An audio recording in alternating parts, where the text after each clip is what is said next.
Salut tout le monde, c'est Philippe et merci de me retrouver donc pour le deuxième épisode de cette série de tutos consacrée à KOS pour programmer un pilotage automatique de nos vaisseaux dans KSP avec dans l'idée d'envoyer une sonde sur Nubus.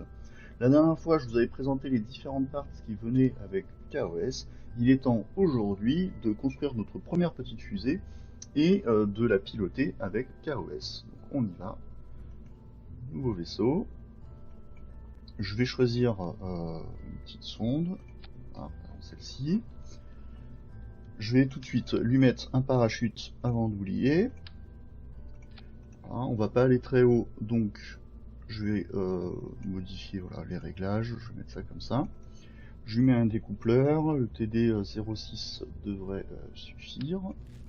TS06, comme vous voulez. Tiens. Hop, je vais reprendre le truc de base. Et enfin, je suis pas au bon endroit, je vais prendre un propulseur, voilà, un petit booster, tout petit, pas besoin de truc trop gros. Je vais, pour la stabilité, mettre des rampes de lancement. Hop. Voilà, donc n'hésitez pas à faire ce petit vaisseau si vous voulez tester chez vous. Voilà, alors, comme j'ai pas non plus envie que le vol dure pendant des heures et des heures, on va réduire ici la quantité d'ergol. Vous voyez que là j'ai 49 secondes de combustion. J'ai pas besoin d'autant, donc je vais en mettre 10 au lieu de 40, ça sera très bien. Voilà, comme ça on est à 12 secondes de combustion, c'est bien. Et ce que je vais faire, c'est que je vais d'abord déclencher le démarrage du booster, ensuite on enlève les rampes de lancement, et puis après le découplage se fait en même temps que le parachute.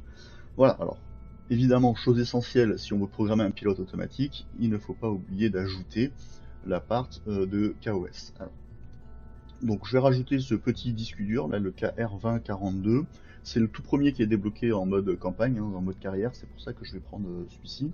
Alors j'appelle ça des disques durs, hein, c'est peut-être pas le bon terme, ça peut être des microprocesseurs, des CPU, des micro-ordinateurs. Vous appelez ça comme vous voulez.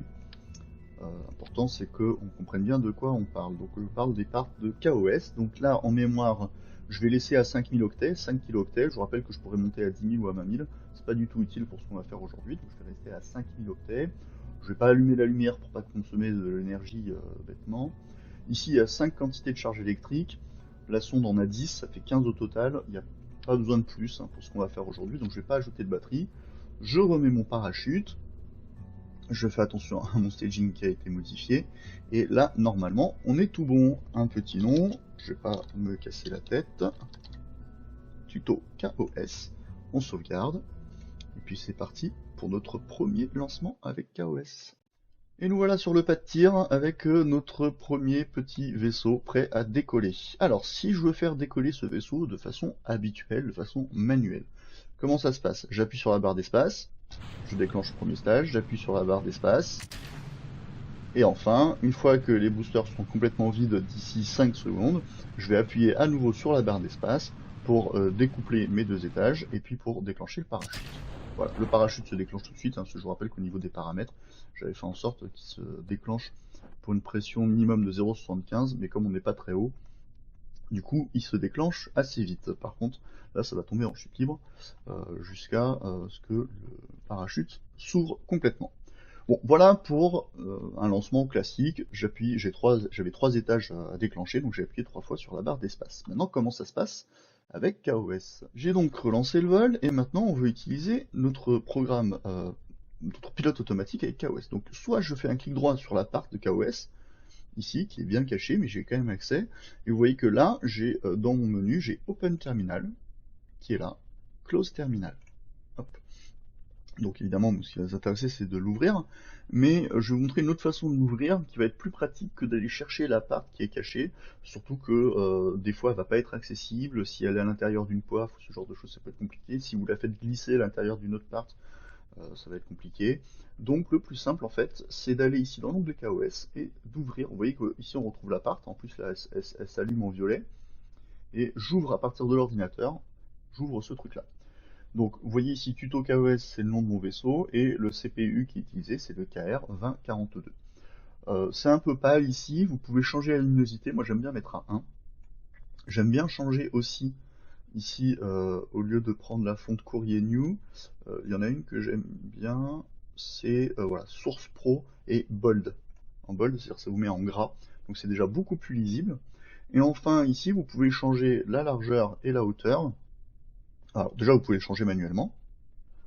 Voilà, donc vous mettez un peu comme vous voulez, mais vous pouvez aussi mettre un changement par défaut. Moi, j'aime bien me mettre en 40 x 20. Alors attention, pour valider, il faut bien appuyer sur Entrée, hein, pour valider les valeurs que vous entrez là ici. Alors ça n'a fait aucun changement ici parce que c'est au prochain décollage que vous allez avoir cette configuration par défaut qui va se mettre. Donc là pour l'instant c'est pas grave, on va laisser comme ça. Ce qui nous intéresse c'est d'avoir ici ce terminal ouvert. Alors vous voyez que là je peux déplacer ma fenêtre, si j'appuie sur espace ça va me déclencher mon staging. Si je veux pouvoir communiquer avec ce terminal, il faut que je clique dessus, et quand je clique dessus, hop, vous voyez, ça s'est entouré en vert ici, c'est à dire que maintenant c'est le terminal qui est sélectionné, je ne peux plus bouger la caméra, et si j'appuie sur espace, évidemment ça ne déclenche pas mon staging, c'est à dire que je vais pouvoir écrire ici sur mon terminal sans affecter mes raccourcis que j'ai pour piloter manuellement mon vaisseau. Alors, qu'est-ce que je veux faire ici? Je veux d'abord déclencher le premier. Pour ça, il y a un mot-clé sur KOS qui n'est pas très compliqué à retenir, c'est stage. Je finis forcément avec un point. Si je mets pas de point, ça risque de vous arriver et vous risquez d'avoir ce message d'erreur qui arrive. Là, il vous met un expected token EOF found. Ça veut dire que, vous voyez, il attend expected EOI. Donc, il attend à la fin un petit symbole qui permet de dire ma commande est terminée. Ce symbole dans KOS, c'est le point. Si vous oubliez de mettre le point, il va y avoir un message d'erreur. Là, c'est pas très grave, on s'en rend compte tout de suite, mais quand vous avez un programme de 200 lignes et que en plein milieu de votre programme, vous avez oublié de mettre un point, vous allez exécuter votre programme et puis paf, en plein milieu, vous allez avoir un message d'erreur qui va apparaître. Et là, ça va être la panique au centre spatial pour savoir ce qu'on fait. Donc, je vais réécrire stage, et cette fois-ci avec le point. Et donc, ça va être mon premier staging. Voilà. Je vais déclencher le deuxième, donc je vais réécrire stage, je vais mettre tout en majuscule, et vous allez voir que ça ne va rien changer. C'est-à-dire que d'écrire en minuscule ou en majuscule, c'est exactement pareil pour KOS. Et du coup, je vais faire un dernier staging. Vous voyez que là, je mélange majuscule et minuscule, vraiment pour vous montrer que ça ne change strictement rien. Et voilà, j'ai effectué automatiquement mes staging sans utiliser la barre d'espace. Je n'ai pas utilisé la barre d'espace, mais vous allez me dire, j'ai quand même dû écrire stage, stage, stage 3 fois, j'ai dû appuyer 3 fois sur entrée, donc est-ce que c'est vraiment beaucoup plus simple que d'appuyer directement sur la barre d'espace? Bon, dit comme ça, non, c'est clairement pas plus simple. Petite astuce que je vous montre tout de suite, si j'appuie sur la flèche du haut, là, tant que j'ai le terminal d'activer, quand j'appuie sur la flèche du haut, j'ai accès à toutes les commandes que j'ai déjà tapées.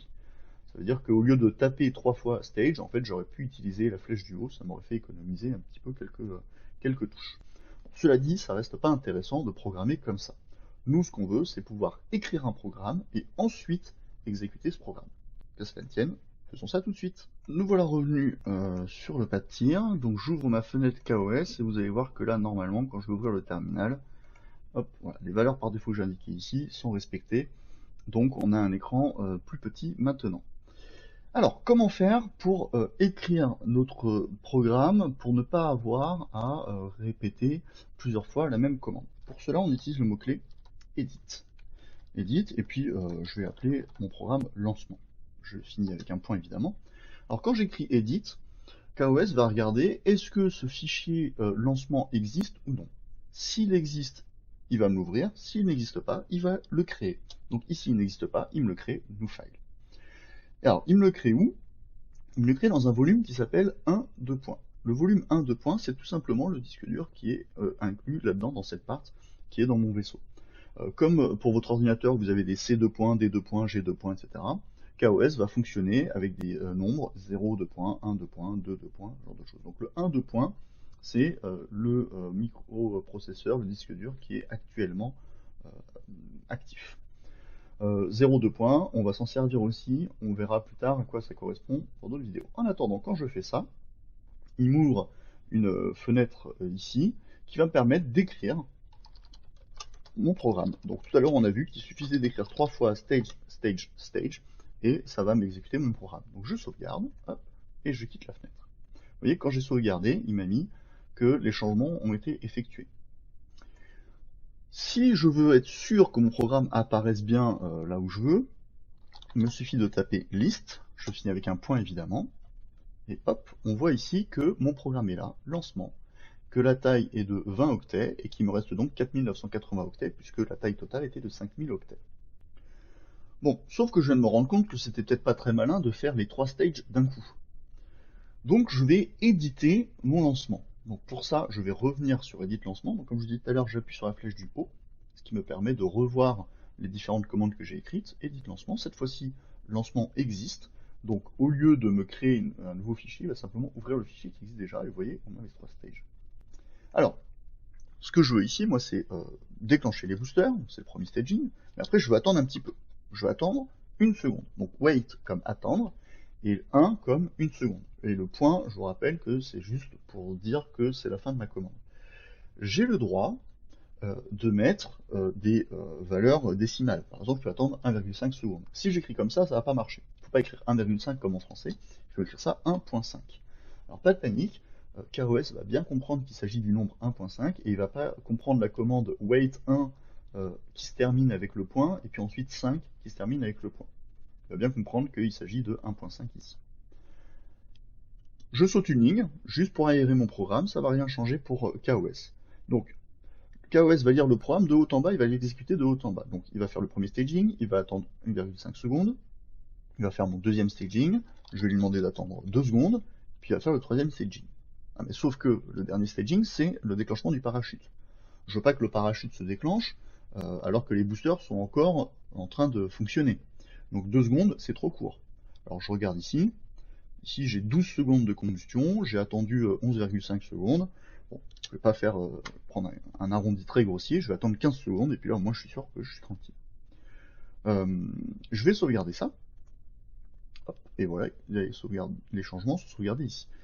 Je précise juste que vous pouvez, donc au-delà d'aérer votre programme, vous pouvez le rendre encore plus lisible en utilisant des commentaires. Vous pouvez mettre un double slash. Ce double slash, c'est un commentaire. Ici, je vais mettre par exemple déclenchement du booster. Donc, c'est un commentaire qui ne sera pas lu par KOS. Donc, quand il va voir ce double slash, il va laisser tomber cette ligne, il va passer directement à la ligne d'en dessous. Voilà, vous pouvez faire des copier-coller, comme dans n'importe quel éditeur de texte. Donc là, c'est déclenchement des rampes de lancement. Et là, c'est le parachute. Voilà, donc là on a un programme un peu plus clair, un peu plus lisible, on voit bien les différentes étapes. Ça va être quand même utile de faire ce genre de choses quand vous allez avoir un programme qui fait 200, 2000, 3000 lignes. Okay, là c'est vrai que c'est pas très intéressant, mais prenez l'habitude toujours de commenter votre programme, de l'espacer, ne serait-ce que si vous voulez le partager avec d'autres personnes, que les personnes puissent le lire assez facilement. Je sauvegarde, je quitte, je vais éditer, je vais regarder la liste. Au niveau de la liste, on va voir quand même que ce que j'ai fait là a une conséquence non négligeable, c'est que j'ai quasiment multiplié, j'ai multiplié par 5, même par 6, la taille de mon fichier. C'est-à-dire que je suis passé de 20 à 125. Alors c'est pas grand chose parce qu'on parle en octets et par rapport à la quantité qui me reste, ça va, je suis large. Mais il faut faire attention que c'est pas, dès que vous rajoutez des mots, dès que vous rajoutez des lettres, des caractères, ça augmente la mémoire et ça augmente la taille de votre fichier. Donc là on est à 125 au lieu de 20, juste parce qu'on a ajouté quelques instructions et parce qu'on a ajouté des commentaires. Les commentaires ne sont pas lus par KOS, mais ils existent dans votre fichier, donc ils prennent de la place. Donc faites attention à ça aussi. Bon, trêve de bavardage, je veux lancer mon programme. Pour cela, j'utilise la commande run. Alors run tout en minuscule, tout en majuscule, peu importe, c'est pareil, et je veux lancer. Donc je vais exécuter mon programme qui s'appelle lancement. Je l'ai mis avec un L majuscule, vous pouvez mettre avec un L minuscule, vous voyez que là il est écrit avec un L minuscule. Je rappelle, les majuscules et les minuscules n'ont aucun intérêt. Run lancement, c'est parti, j'ai plus qu'à appuyer sur entrée, je croise les doigts, 5, 4, 3, 2, 1, 0. Voilà, donc les boosters se sont déclenchés, 1,5 secondes après, les rampes de lancement se sont déclenchées, et là on attend 15 secondes, donc là le booster voilà, va être vidé complètement, et normalement, voilà, vous avez votre dernier staging qui s'exécute. Okay. Donc tout va bien. On a pu cette fois-ci anticiper notre programme, on a pu écrire le programme d'avance et juste en l'exécutant, il a pu faire les 3 stagings tels qu'on voulait. Nous revoilà pour un nouveau vol. Pourquoi je vais relancer le vol? Juste pour vous montrer un petit quelque chose qui peut être utile. Alors déjà vous voyez que je suis obligé de rouvrir la fenêtre, je vais être obligé donc de éditer mon programme lancement, et alors comme j'ai relancé le vol, au début de mon vol le programme n'existait pas, donc là il a disparu. Alors ça va être embêtant aussi, tous ces problèmes là on va les régler lors de la prochaine vidéo, mais vous voyez qu'on aimerait bien que notre programme lancement il soit accessible tout le temps et pour tous les vaisseaux. Là je suis obligé manuellement pour chaque vaisseau un par un de réécrire mon programme lancement. Non, non, ça va pas le faire comme ça va être compliqué. Des fusées sur Minmus, je ne veux pas en envoyer qu'une seule, je vais en envoyer plein, donc je vais pouvoir réutiliser les programmes que j'ai écrits. Donc ça, pour ça, on attendra la prochaine vidéo. Là, malheureusement, je vais être obligé de réécrire mon programme lancement. Alors je vais être moins gourmand, je vais pas mettre de commentaires. Il prendra un peu moins de place comme ça. Je vais juste attendre une seconde, là ça suffira très bien. Et ici, hop, imaginons que dans la précipitation, je me trompe. J'attends, voilà, imaginons que j'ai écrit attendre 5 secondes, alors qu'en fait il faudrait attendre 15 secondes, ça va pas aller. Bon, mais dans la précipitation je m'en rends pas compte, je sauvegarde, et j'exécute mon code. J'appuie sur Entrée, c'est parti, et là, mince, je me rends compte de ma bêtise, quoi faire? CTRL-C. Ouf, le programme a été annulé, c'est bon, les 5 secondes sont passées maintenant, et pourtant le staging ne s'est pas effectué. Et oui, le staging ne s'est pas effectué parce que j'ai annulé le programme manuellement. Voilà. Et enfin, donc manuellement, je vais appuyer sur la barre d'espace qui me permet d'exécuter mon dernier staging. Donc ça peut être utile, pas seulement parce que vous vous rendez compte que vous avez fait une grosse erreur dans votre programme, mais aussi parce que vous avez programmé, je ne sais pas, un Gravity Turn ou je ne sais quoi, et que vous voulez l'interrompre pour une raison X ou Y, et bien vous faites CTRL-C, et ça interrompt votre programme, et vous pouvez reprendre la main manuellement sur votre sonde. Donc CTRL-C, c'est un petit raccourci qui peut être utile et qui pourrait vous servir. Bon, vous voyez que là encore, par contre, j'ai été obligé de réécrire tout mon programme intégralement. Ça commence à être un peu pénible, mais pour l'épisode d'aujourd'hui, on va se contenter de ça. Relançons le vol. Alors, nouveau vol, je vais rouvrir mon terminal KOS. Hop, je vais créer mon programme lancement. Donc j'ai dit premier staging, on attend une seconde, on déclenche les rampes de lancement, on attend 15 secondes, et puis on déclenche le parachute. Bon, sauf que là j'ai un autre problème, c'est que attendre 15 secondes, c'est quand même pas hyper rigoureux, c'est pas hyper précis, c'est un peu du pifomètre. Moi si j'ai besoin d'effectuer un programme dans l'espace, qu'est-ce que je sais comment je sais moi combien de secondes je vais devoir attendre avant d'exécuter mon programme? Est-ce que je sais exactement combien je vais avoir de fuel dans mon vaisseau au moment où je vais exécuter le programme? Ça va être beaucoup trop aléatoire, donc je peux pas me contenter de mettre des secondes comme ça au pifomètre. L'idéal, ce serait de se dire, bon, j'attends quoi en fait? J'attends que le booster soit vide. Donc j'attends que la quantité ici d'ergol solide soit égale à 0. C'est ça que je veux dire à mon programme. Je veux pas lui dire attendre 15 secondes. Je veux lui dire attends que il n'y ait plus d'ergol solide dans mon booster. Alors ça tombe bien, puisque KOS propose tout un tas de mots-clés qui correspondent aux ressources des programmes, qui correspondent aux ressources disponibles dans le jeu, des vaisseaux, donc ça peut être les charges électriques, l'ergol solide, l'ergol liquide, bon, il y a plusieurs choses.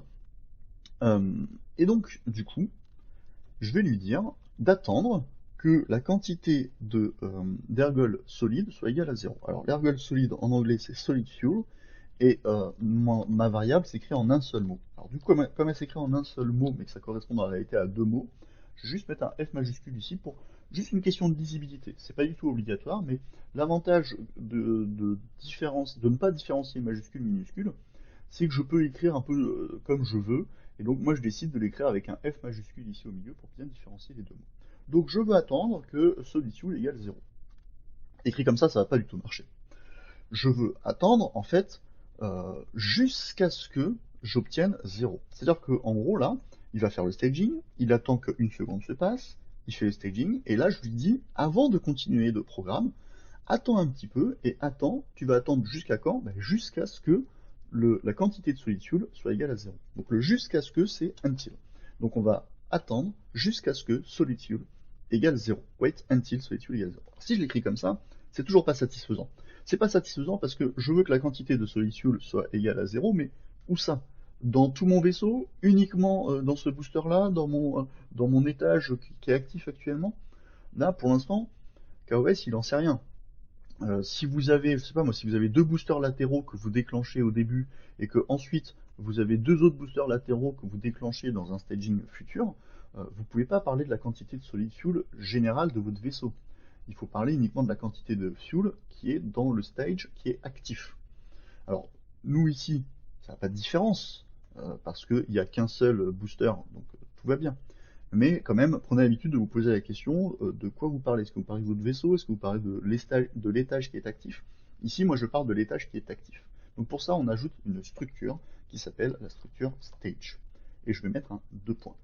C'est-à-dire que cette structure stage, après le 2 points, je peux mettre plusieurs choses. Je peux mettre la charge électrique, je peux mettre l'ergol liquide, l'ergol solide, etc. Donc là, ce qui m'intéresse, c'est solid fuel. Donc là, qu'est-ce que signifie ce stage 2 points solid fuel? Ça signifie simplement la quantité de solid fuel contenue dans l'étage actuel. L'étage actuel au moment où KOS va lire cette ligne, pas l'étage actuel au début de mon programme. Au moment où KOS va lire cette ligne, il va regarder la quantité de solid fuel qu'il y a dans mon étage, et il va attendre jusqu'à ce que cette quantité soit égale à 0. Et une fois qu'il aura fait ça, il va exécuter la suite.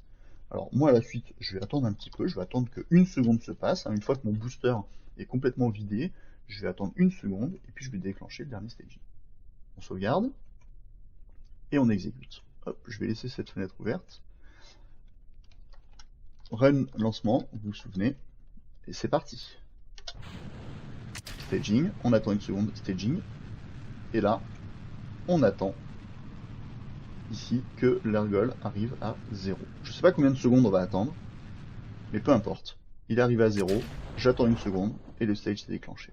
Et ça va marcher tout le temps. C'est-à-dire que si je retourne maintenant dans le bâtiment d'assemblage et que je modifie ma quantité d'ergol, ici le wait 15 secondes ne fonctionnerait plus, mais ce code-là, il va fonctionner. Et si je change même mon booster, du moment que c'est un booster avec de l'ergol solide, ça va fonctionner. Donc l'avantage de ce truc-là par rapport à un wait 15 secondes, c'est que ça va marcher dans beaucoup plus de cas possibles que dans mon wait 15 secondes où je suis obligé de regarder manuellement. Le but de créer un pilote automatique, c'est de ne pas avoir à écrire manuellement certaines choses. C'est justement d'automatiser certaines commandes. Donc là, on a vu comment comment créer un programme qui va automatiser donc l'envoi, le décollage d'une fusée, et on voit comment déclencher les staging, comment faire attendre KOS avant de commencer certaines actions. Je vous rappelle qu'il lit toujours dans votre programme de haut en bas. On verra la fois prochaine comment faire pour essayer de casser un peu cette structure de haut en bas. Ici, le programme est terminé. Vous voyez qu'il a fait le dernier staging. Il a terminé le programme, c'est-à-dire qu'à partir de là, je pourrais commencer à taper autre chose, à lancer un nouveau programme, etc. Par exemple, si je veux déclencher des pieds d'atterrissage, là, il n'y en a pas, mais je pourrais, maintenant que mon programme est fini, lancer un nouveau programme qui permettrait, par exemple, de déclencher ici, d'ouvrir mes trains d'atterrissage. Voilà, c'est terminé pour aujourd'hui. J'espère que c'était clair, que ça vous donne envie d'en découvrir un peu plus sur KOS. N'hésitez pas à partager la vidéo si ça vous a plu, mettez un petit pouce bleu. Et puis moi je vous dis à bientôt pour l'épisode 3, où on apprendra à se débarrasser de cette fenêtre-là pour faire quelque chose de plus général. Et puis on essaiera d'aller un tout petit peu plus loin dans le lancement de notre fusée. Peut-être même qu'on commencera à faire un premier Gravity Turn. Voilà, merci à tous, portez-vous bien. Ciao!